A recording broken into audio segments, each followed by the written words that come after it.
Welcome to the deep dive.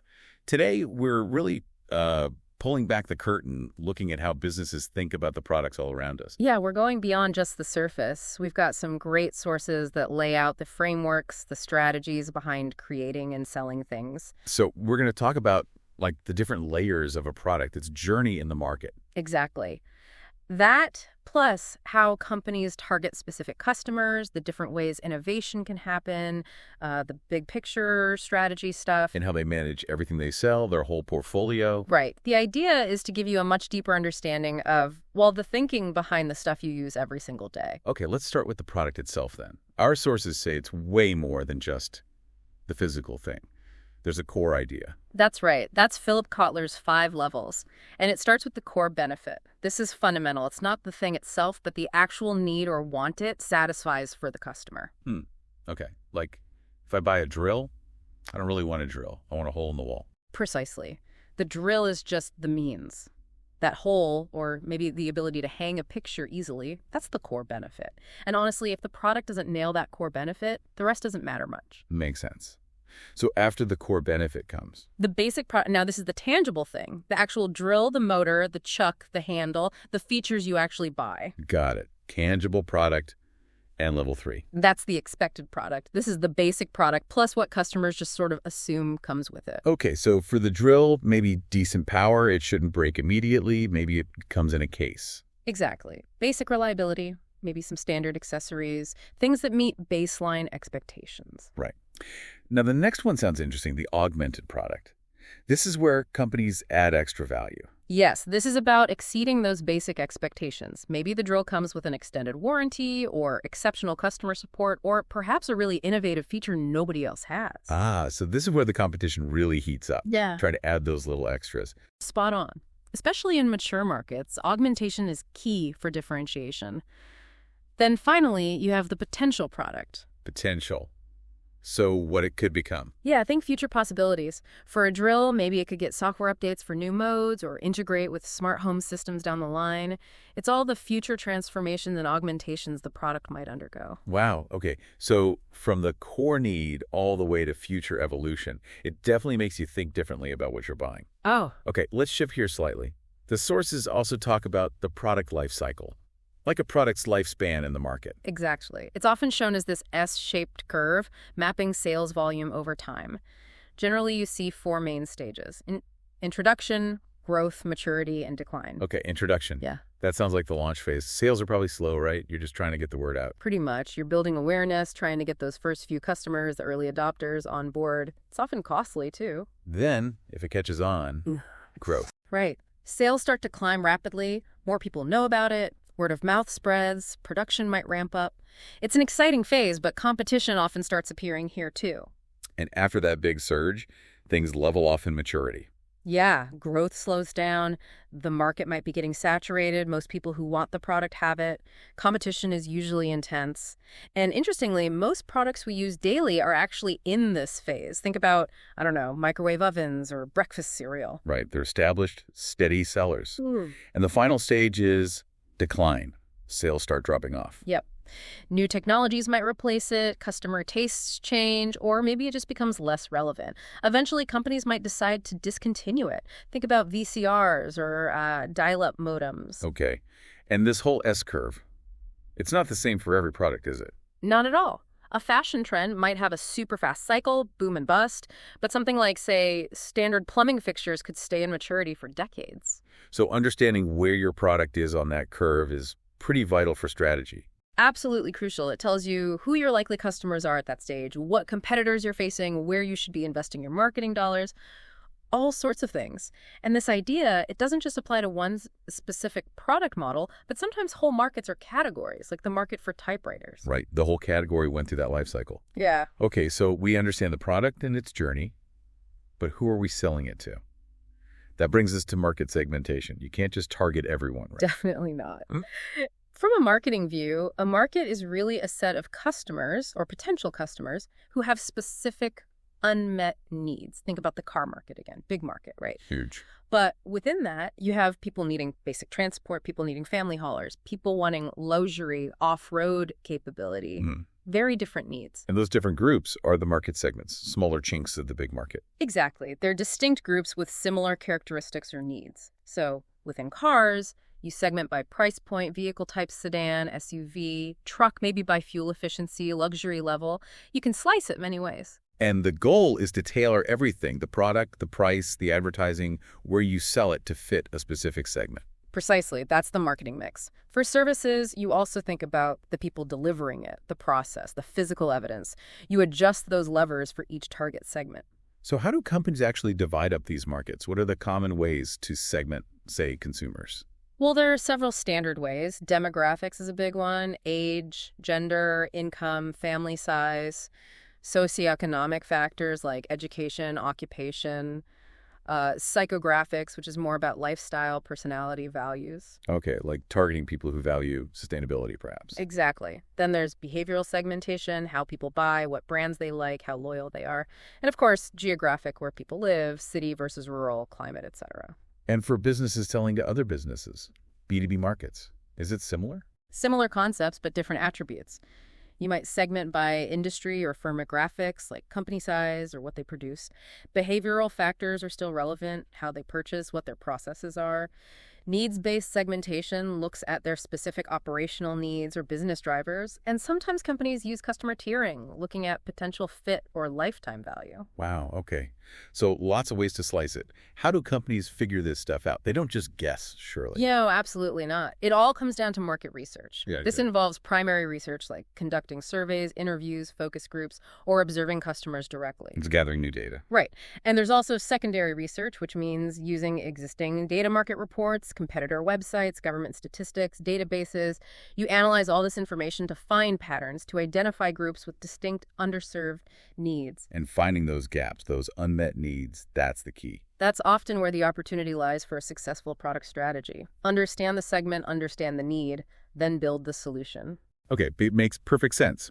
Now, once you have a product in a target market, you can't just sit still. Things change. Which brings us to innovation. It's not just about inventing the next big thing, is it? Not always, no. Innovation is really about bringing any new idea or method into practice. It can happen with technology, sure, but also with products, internal processes, even the entire business model. And it's definitely not all or nothing. There are different types. Like incremental innovation. That Okay. sounds like small steps. Exactly. These are the continuous, often small improvements to existing things. Your phone gets a slightly better camera, software gets a minor update with new features, a process gets tweaked to be 10% more efficient. Most ongoing product development is actually incremental. Okay, the everyday improvements. But what about radical innovation? That sounds bigger. It is. Radical innovation involves significant breakthroughs, potentially creating whole new markets or completely changing existing ones. Think about the invention of the personal computer or the jump from propeller planes to jets. It's often based on new technology. High risk, high reward potential. Very much so. These can lead to massive growth, but also have a high failure rate. Think venture capital, they invest in many radical ideas, hoping one takes off big time. Now, there's another term we hear a lot. Disruptive innovation. How's that different from radical? Yeah, that's a key distinction, often linked to Clayton Christensen. Disruptive innovation isn't necessarily about making a better product along the same lines as existing ones. Often, it starts by offering something simpler, cheaper, or more convenient, maybe targeting customers ignored by the mainstream players. Okay, so it attacks the market differently. Exactly. Think about how early digital cameras weren't as good quality as film, but they were more convenient for sharing. Over time, the disruptive innovation improves and eventually overtakes the established market. Low-cost airlines are another example. They didn't compete on luxury, but on price and accessibility. Got it. So radical is a big leap on existing performance metrics. Disruptive changes the game by competing on different metrics initially. That's helpful. Now, how do these innovations actually spread through the market? That's where the diffusion of innovation curve comes in. You often see it as a bell curve. It shows how different groups adopt innovations over time. First, you have the innovators, the tech enthusiasts, the risk takers. The ones lining up for the new gadget. Right. Then the early adopters, who are influential, respected, but a bit more cautious than innovators. After them comes the early majority, more pragmatic. They wait until the tech is proven. Okay, the mainstream starts here. Yep. Then the late majority, who are more skeptical and adopt only when it feels necessary or becomes the standard. And finally, the laggards, who are very traditional and often the last to adopt, if ever. And there's this idea of a chasm between the early adopters and the early majority. Why is that gap so hard to cross? It's because their motivations are different. Early adopters might buy into a vision, they'll tolerate imperfections for the core benefit, but the early majority, the mainstream market, they need a complete, reliable, easy-to-use solution. They want the whole product, as Geoffrey Moore calls it. Connecting back to Kotler's levels, they need the expected product, maybe even some augmentation, fully baked. Exactly. Early adopters might accept just the basic product plus the core benefit, but the majority needs the whole package, ready to go, easy to use, well supported. Many innovations fail because they can't make that leap. They can't build that whole product ecosystem. So it's not just the core idea, but the execution and completeness that matters for mass adoption. And speaking of ideas, our sources mention ideation as something more formal than just, kicking around ideas. Absolutely. Good ideation isn't just random brainstorming. It's usually a structured process. You might have a formal event, bring in diverse people from different parts of the company, set clear objectives, maybe even assign pre-work. Having an experienced facilitator helps, as does documenting everything and having a clear follow-up plan to actually evaluate and pursue the best ideas. It's about making idea generation more systematic. Okay, so all these pieces, the product, the market, the innovation, they all need to fit into a larger strategy, right? Yeah. Company's overall plan. Precisely. Strategy is about analytical thinking and committing resources towards specific goals, especially when facing an uncertain future. And there are different levels. At the very top, you have company level or corporate strategy. This is the big picture, like what businesses should we even be in? Exactly. What markets will we compete in? How do we leverage our overall strength, maybe our brand reputation, our distribution network, our core technologies across different business units? If you're a global conglomerate, corporate strategy dictates the overall direction and resource allocation across all your different ventures. It defines the broad product categories you'll play in. And this gets reviewed regularly. Annually? Typically, yes, though maybe more often in fast-moving industries. For instance, a company's corporate strategy might be to focus heavily on expanding into emerging markets, or maybe to divest from certain types of businesses. Think of P&G's old 42,010 strategy focusing resource allocation. Okay, that's the top level. Then we zoom in to product-level strategy. Right. This gets more specific. How do we win within a particular market or with a specific product line? It involves defining target segments, understanding their needs deeply, and deciding on the specific goods or services the solutions will offer. And this can apply to a whole category or a product line or even a single product. Yes, it's hierarchical. You might have a strategy for your whole beverage category, then a more specific one for your line of energy drinks, and maybe even detailed plans for a new flavor launch within that line. For a startup with just one product, their product strategy is essentially their company strategy almost. And to help frame these product-level choices, there's the Ansoff matrix. How does that work? It's a simple but powerful tool. It plots your options based on products, existing versus new, and markets, existing versus new. This gives you 4 main growth paths. Okay, what are they? Market penetration. Selling more of your current products to your current customers or markets. Think loyalty programs or finding more uses for an existing product. Right, digging deeper where you are. Product development. Creating new products for the markets you already serve. Like Apple releasing AirPods for iPhone users. Makes sense. New stuff for existing customers. Market development. Taking your existing products into new markets. Selling internationally for the first time, or maybe targeting a new demographic segment. Okay. Finding new customers for current products. And finally, diversification. Developing new products for completely new markets. This is generally the riskiest, as you're dealing with unknowns on both fronts. Like a coffee company deciding to get into making coffee machines. Could be, yeah. Or something even further afield. An overall product strategy might actually blend elements from several of these quadrants. And diversification being the riskiest. Companies might try to reduce that risk. Maybe by buying a company already in that new market. Absolutely. Acquisition is one way. Or doing very careful customer development research if it's a totally unproven market. And ultimately, driving this product strategy, that falls to product management. Typically, yes. Product managers or product leaders are usually responsible for developing and championing the product strategy, though the scope varies hugely from a single feature to an entire portfolio depending on the role and company structure. It involves a ton of collaboration, of course. So managing all these individual product strategies leads us to the final piece, product portfolio management, managing the whole collection. Exactly. Think of it like an investment manager looking after a portfolio of stocks. You're managing your company's collection of products to maximize their overall value relative to the investment made in them. It runs parallel to company and product strategy. And it's not just about managing projects, right? It's about the health of the products themselves. Correct. Project portfolio management is about executing projects efficiently.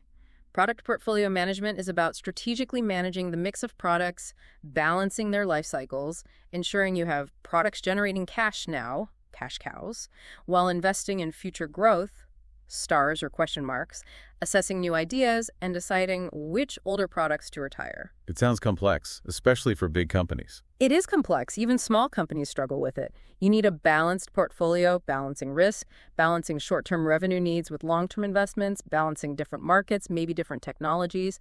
It's about ensuring the whole collection of products aligns with the overall business goals. So it's the bridge between the high-level corporate strategy and the specific product plans. That's a great way to put it. It ensures that the sum of your product efforts is moving the company in the desired strategic direction and optimizing how you use limited resources like R&D budgets or marketing spend. And to help make these decisions about balancing the portfolio, companies use specific portfolio analysis tools. You mentioned BCG and GE McKinsey earlier. Yes, those are two classic frameworks. The BCG growth share matrix is quite well known, plotting market growth against relative market share to categorize products as stars, cash cows, question marks, or dogs, which suggests different investment strategies. Right. Stars need investment, cash cows generate funds, question marks need decisions, dogs might be divested. Basically, yes. The GE McKinsey matrix is a bit more sophisticated. It uses two broader axes: competitive position, or business strength, and industry attractiveness. Okay, so what goes into assessing those? Competitive position would be things like market share, brand strength. Exactly. Market share, share growth, brand equity, customer loyalty, your cost structure compared to rivals, your innovation pipeline, quality, access to distribution. Basically, how strong are you in that particular fight? And industry attractiveness. That's about the market itself. Right. How big is the market? Is it growing? How profitable is the industry overall? How intense is the competition? Are there high barriers to entry? What are the pricing trends? Are there risks like regulatory changes? Is there opportunity to differentiate? How stable is demand? It's a broad assessment of whether this is a good sandbox to be playing in. So you plot your products on this grid, 9 boxes usually, right? High, medium, low for each axis, and depending on where a product falls. It suggests different strategic actions. Products in the top left, high attractiveness, strong position, are typically areas for investment and growth. Products in the bottom right, low attractiveness, weak position. Those are often candidates for harvesting cash or divesting altogether. The zones in between require more nuanced decisions. Our source mentioned specifically that low competitive position, low to medium attractiveness, or medium position, low attractiveness, are often signals to consider retirement. That's a common outcome, yes. Why keep pouring resources into a weak product in an unattractive market? And these tools aren't used in isolation, of course. You'd use them alongside things like SWOT analysis strengths, weaknesses, opportunities, threats, or pest analysis, political, economic, sociocultural, technological factors to get the full picture. Time analysis, technology, industry, market, external events is another related framework. Wow. Okay, this has been a really comprehensive look under the hood. We've gone from the very definition of a product with Kotler's levels, through its life cycle, how you find the right customers through segmentation, the different flavors of innovation, the strategic thinking at company and product levels, and finally managing that entire portfolio. Absolutely. It's a lot, but understanding these frameworks really does give you like a new lens to view the business world. You start seeing the strategy behind the products and services you interact with every day. It definitely connects a lot of dots. So maybe a final thought for everyone listening. Think about a product you bought recently, or maybe one that just launched. How do you think the company considered those different product levels we talked about? Where might it be in its life cycle? And which specific segments do you reckon they're really trying to reach? Yeah, applying these ideas to real-world examples is where it really clicks. It makes you a much more informed observer of the market. Great point. Well, thanks for joining us for this deep dive.